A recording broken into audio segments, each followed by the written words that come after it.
ജോലിയിടങ്ങളിൽ ചെയ്യാൻ പാടില്ലാത്ത 3 കാര്യങ്ങൾ. ഹലോ, ഞാൻ കൃഷ്ണ, ഒരു പാവം തിരുവനന്തപുരത്തുകാരൻ. ഡയറക്റ്റായിട്ട് കാര്യത്തിലേക്ക് അടക്കാം.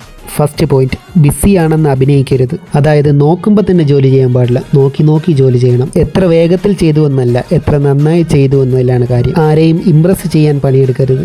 ഇനി നെക്സ്റ്റ് പോയിന്റ്, പറയൂ യജമാനെ എന്ന് പറഞ്ഞ് യെസ് ബോസ് ആയി നിൽക്കരുത്.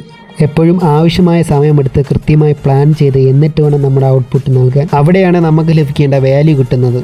പറയൂ യജമാനെ എന്നാവരുത്. ലാസ്റ്റ് പോയിന്റും ഏറ്റവും കൂടുതൽ ശ്രദ്ധിക്കേണ്ടതുമായ കാര്യം, ജോലിയിടങ്ങളിൽ നമ്മുടെ പേഴ്സണൽ ലൈഫ് ഇൻഫോർമേഷൻ ഒന്നും വെളിപ്പെടുത്താൻ നിൽക്കരുത്. എല്ലാവരും നിങ്ങളുടെ നന്മ മാത്രം ആഗ്രഹിക്കുന്നതാണെന്ന് വിചാരിക്കരുത്. നിങ്ങൾ ലീവ് എടുക്കുകയാണെങ്കിൽ family emergency, medical emergency, family function അതോടെ നിർത്തണം. അതിനു പകരം എൻ്റെ ചേച്ചിയുടെ മകൻ്റെ നൂലുകെട്ട്, അമ്മൂമ്മയ്ക്ക് വയ്യ, ഇത്തരത്തിലുള്ള ഒന്നും പറയേണ്ടതില്ല. അവർ എത്രമാത്രം അറിയണമെന്ന് തീരുമാനിക്കേണ്ടത് നമ്മളാണ്. ജോലിയിടങ്ങളിൽ നമ്മുടെ വിജയം നമുക്ക് പകരമാകാൻ മറ്റാർക്കും കഴിയാതെ വരുമ്പോഴാണ്. ഒരു കാര്യം ഓർമ്മിക്കുക, നമ്മളെ ചവിട്ടി അതൊരു പടിയായി ഉയർന്നു പോകാൻ നോക്കുന്നവരും അവിടെ കാണും. അപ്പോൾ ഓക്കെ ഗൈസ്, അടുത്ത വീഡിയോ കാണാം. വീഡിയോ ഇഷ്ടപ്പെട്ടാൽ ഫോളോ ചെയ്ത് സപ്പോർട്ട് ചെയ്യാൻ മറക്കല്ലേ.